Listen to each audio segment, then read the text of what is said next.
Monsieur le député, la parole est à Madame Fiona Lazard.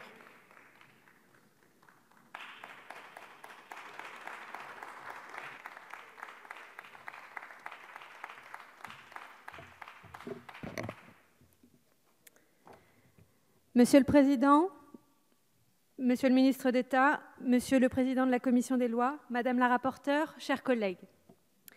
Nous procédons aujourd'hui à l'examen en deuxième lecture du projet de loi pour une immigration maîtrisée, un droit d'asile effectif et une intégration réussie. Ce projet de loi poursuit l'objectif de conjuguer un impératif d'efficacité avec un impératif d'humanité. Ce nécessaire équilibre, il a été souligné ces dernières semaines par de nouveaux drames humains en mer Méditerranée, où on n'en parle pas suffisamment, de drames réguliers au large de Mayotte. Ils ne sont malheureusement pas les seuls, mais ils démontrent une fois de plus que l'enjeu migratoire entraîne un véritable enjeu humanitaire et qu'il n'attend pas. Ce constat, je l'ai par ailleurs fait à l'occasion de nombreux déplacements auprès des acteurs de terrain. Des délais d'attente trop longs, des procédures complexes et tant d'obstacles sur le chemin de l'intégration. Pourtant, cette intégration, quand elle est réussie, elle se fait au bénéfice de tous. Ne rien faire, aujourd'hui, ce serait nous contenter de cet échec collectif. Le texte voté en avril par l'Assemblée nationale, largement enrichi par les travaux des commissions, comportait des avancées concrètes.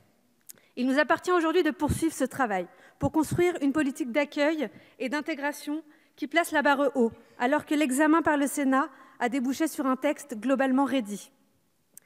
La majorité sénatoriale de droite est notamment revenue sur une avancée importante que nous avions fait adopter pour mieux encadrer ce que l'on appelle le délit de solidarité. Je le redis ici, la solidarité n'est pas un délit. Et c'était là le sens de la mesure que nous avions introduite en première lecture, sur l'initiative de députés de la majorité. Le Conseil constitutionnel a depuis donné raison à notre ambition, en consacrant dans sa décision du 6 juillet le principe de fraternité et en considérant qu'il en découlait la liberté d'aider autrui dans un but humanitaire, sans considération de la régularité de son séjour sur le territoire national. Il était de notre responsabilité, après sa suppression par le Sénat, de rétablir cette disposition, et c'est ce que nous avons fait. La majorité sénatoriale, non satisfaite d'avoir détricoté de manière quasi chirurgicale les autres avancées permises par le travail des députés, comme la possibilité de travailler au bout de 6 mois pour les demandeurs d'asile, ou celle de faciliter l'accès à l'apprentissage des mineurs isolés, la majorité de droite du Sénat a voulu restreindre l'aide médicale d'État, instaurer des quotas annuels d'étrangers, ou bien encore supprimer les cartes pluriannuelles de séjour. Sur tous ces sujets, la majorité présidentielle a pris ses responsabilités en rééquilibrant fortement le texte.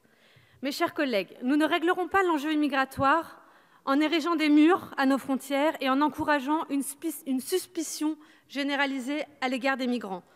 Nous ne le réglerons pas non plus en prétendant que les frontières n'ont pas lieu d'être et en faisant fi des réalités opérationnelles et migratoires auxquelles se confronte notre pays. La France doit jouer son rôle en protégeant ceux qui sont en besoin manifeste de protection, en se donnant les moyens de les intégrer efficacement et en étant le moteur d'une réponse forcément européenne à la question migratoire. Ces derniers mois, une dynamique nouvelle a été enclenchée en Europe à l'initiative de la France. Un accord européen a été dégagé. Bien sûr, il ne résout pas tout, mais c'est une avancée encourageante qui doit en appeler d'autres, et notamment une révision prochaine du règlement de Dublin.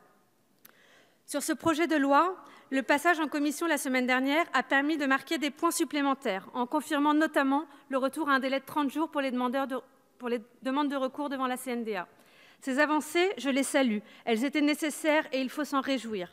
Il reste cependant des points sur lesquels nous devons continuer à avancer dans le cadre de l'examen de ce texte, mais aussi à plus large horizon. Je pense bien sûr, en premier lieu, à la question insupportable de la rétention des mineurs. Et sur ce sujet complexe, je ne tomberai pas dans la facilité d'un discours démagogique et moralisateur. La situation doit changer, mais elle appelle des réponses sérieuses et adaptées. La loi n'a pas vocation à être incantatoire, mais à être cohérente et appliquée. Nous avons engagé un travail pour déposer une proposition de loi à la fin de l'année sur le sujet. Vous l'avez rappelé, Monsieur le ministre. J'y tiens aussi et vous pouvez compter sur moi pour m'y investir pleinement. De la même manière, vous pourrez compter sur mon engagement le plus entier pour apporter des réponses aux enjeux importants soulevés par la situation des mineurs isolés. Une question qui relève de la protection de l'enfance avant de relever de l'asile et de l'immigration, et qui donc n'a pas vocation à être au cœur de ce texte. Je sais que ces préoccupations sont largement partagées sur ces bancs, et la majorité est mobilisée pour y répondre. Faire honneur à la tradition et aux valeurs humanistes de notre pays, tout en répondant aux enjeux posés par le défi migratoire, n'est pas une option. Se passer de nombreuses mesures et avancées portées par cette loi n'en est pas une non plus.